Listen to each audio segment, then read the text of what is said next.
एक छोटे से गांव में अर्जुन नाम का एक युवक रहता था।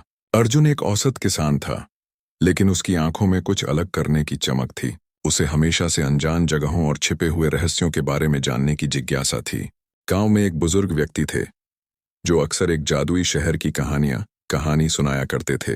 यह शहर बादलों के ऊपर कहीं स्थित था और कहा जाता था कि वहां जाने वाला व्यक्ति कभी वापस नहीं आता। अर्जुन ने इन कहानी को हमेशा बड़े ध्यान से सुना और एक दिन उसने ठान लिया कि वह इस जादुई शहर की खोज करेगा। एक सुबह सूरज की पहली किरण के साथ उसने अपनी यात्रा शुरू की। उसके पास केवल एक पुराना नक्शा था, जो उसने गांव के बुजुर्ग से लिया था।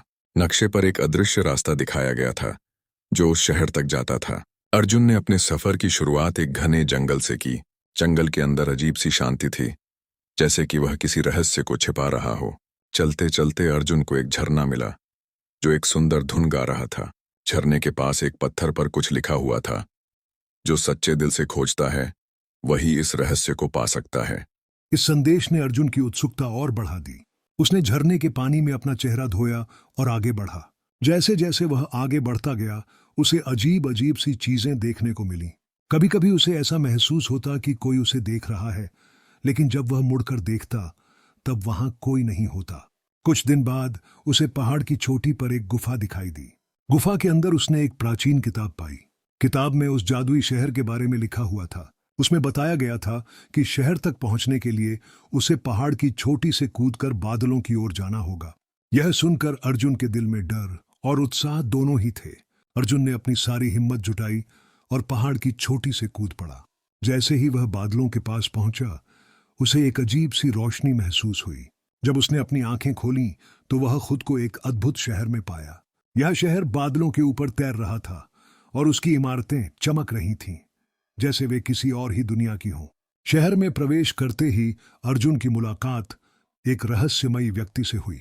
उसने खुद को उस शहर का रक्षक बताया और अर्जुन से उसकी यात्रा के बारे में पूछा। अर्जुन ने अपनी कहानी सुनाई और कहा कि वह इस शहर के रहस्य को जानने आया है। शहर के रक्षक ने कहा, यह शहर केवल उन लोगों के लिए है जो सच्चे दिल से इसे खोजते हैं। यहाँ का हर व्यक्ति अपने अंदर एक विशेष गुण रखता है। अर्जुन ने शहर के विभिन्न हिस्सों का दौरा किया और वहां के लोगों से मिला। उसने देखा कि वहां के लोग बेहद खुश और संतुष्ट थे। शहर में कुछ दिन बिताने के बाद अर्जुन को एहसास हुआ कि इस शहर का असली रहस्य लोगों की सच्चाई और उनके गुणों में है। उसने वहां से लौटकर अपने गांव में इस अद्भुत यात्रा की कहानी सुनाई। गांव वाले उसकी साहसिकता और खोज से प्रभावित हुए। अर्जुन की यह अद्भुत कहानी यह सिखाती है कि सच्चे दिल और दृढ़ निश्चय के साथ की गई कोई भी यात्रा असंभव नहीं होती। यह कहानी हमें प्रेरणा देती है कि हम अपने सपनों की खोज में कभी भी हार न मानें। अर्जुन के गांव लौटने के बाद उसकी जादुई शहर की कहानी पूरे गांव में फैल गई। लोग उसकी बहादुरी और अनुभवों से प्रेरित हुए। अर्जुन ने गांव के बच्चों को उस शहर की कहानी सुनानी शुरू की, जिससे बच्चों में भी जिज्ञासा और साहस का संचार हुआ। लेकिन अर्जुन की यात्रा यहीं समाप्त नहीं हुई। जादुई शहर से लौटने के बाद उसने महसूस किया कि उसकी समझ और दृष्टिकोण में गहरा परिवर्तन आया है। अब वह केवल एक किसान नहीं बल्कि एक अन्वेषक बन गया था। उसने ठान लिया कि वह और भी रहस्यमयी जगहों की खोज करेगा और उनसे मिलने वाले ज्ञान को अपने गांव और दुनिया के साथ साझा करेगा। अर्जुन ने अपनी अगली यात्रा की योजना बनाना शुरू किया। इस बार वह एक प्राचीन खंडहर की ओर जाना चाहता था, जिसके बारे में कहा जाता था कि वहां एक समय में महान वैज्ञानिकों और विद्वानों का निवास हुआ करता था। यात्रा की तैयारी में अर्जुन ने गांव के बुजुर्गों से परामर्श लिया और उनके अनुभवों से सीख ली। उसने अपने साथ एक कंपास, कुछ जरूरी उपकरण और एक डायरी ली, जिसमें वह अपनी यात्रा के हर अनुभव को लिखता।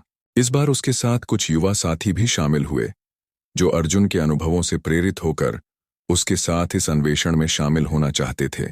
खंडहर की ओर यात्रा करते हुए अर्जुन और उसके साथी घने जंगलों और कठिन रास्तों से गुजरे। रास्ते में उन्हें कई चुनौतियों का सामना करना पड़ा, लेकिन अर्जुन की नेतृत्व क्षमता और उसका जादुई शहर का अनुभव उनके लिए प्रेरणा बना। उन्होंने हर बाधा को पार किया और अंततः खंडहर के पास पहुंचे। खंडहर के अंदर जाते ही उन्हें प्राचीन सभ्यता के अवशेष मिले। वहां की दीवारों पर चित्र और शिलालेख थे, जो उस समय की महानता और विद्या को दर्शाते थे। अर्जुन ने अपने अनुभवों और ज्ञान का उपयोग करते हुए उन शिलालेखों को पढ़ा और समझा। उसे पता चला कि यह जगह एक समय में विज्ञान और कला का केंद्र हुआ करती थी। खंडहर के बीचों बीच उन्हें एक गुप्त कक्ष मिला जिसमें अद्वितीय यंत्र और उपकरण थे। अर्जुन ने महसूस किया कि ये उपकरण आज के युग से कहीं अधिक उन्नत थे। उसने और उसके साथियों ने ध्यान से इन उपकरणों की जांच की और उनके कार्य को समझने की कोशिश की। अर्जुन की इस खोज ने उसे यह सिखाया कि इतिहास में छुपे रहस्य और ज्ञान आज भी हमारे लिए उपयोगी साबित हो सकते हैं। उसने अपनी डायरी में अपने अनुभवों को विस्तार से लिखा और गांव लौटकर इन रहस्यों को साझा किया। इस प्रकार अर्जुन की हर नई यात्रा उसे नए अनुभव और ज्ञान से भर देती थी। उसकी कहानी अब सिर्फ उसके गांव तक सीमित नहीं रहीं, बल्कि दूर दूर के लोग भी उनसे प्रेरणा लेने लगे। अर्जुन की यह कथा इस बात का प्रमाण है कि साहस, जिज्ञासा और ज्ञान की लालसा हमें किसी भी रहस्य को उजागर करने की शक्ति देती है।